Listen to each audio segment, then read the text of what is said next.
ihalo lang yung S-less gel sa 7 liters na tubig.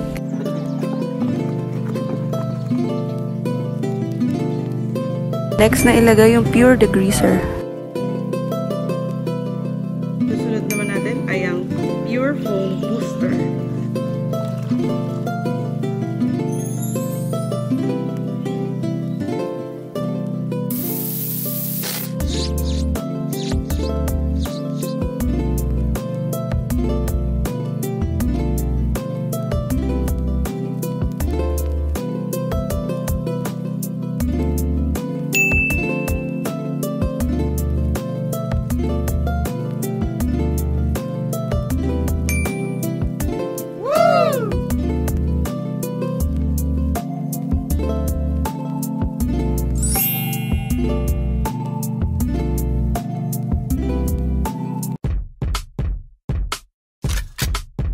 Okay, buksan na natin kung anong naging resulta.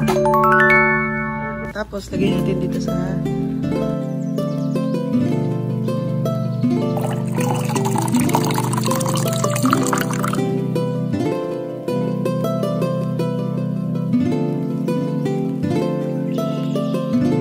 try natin yung Handsoap. Pakita mo. Hindi, nagbaba siya. Mag-pump ka ulit.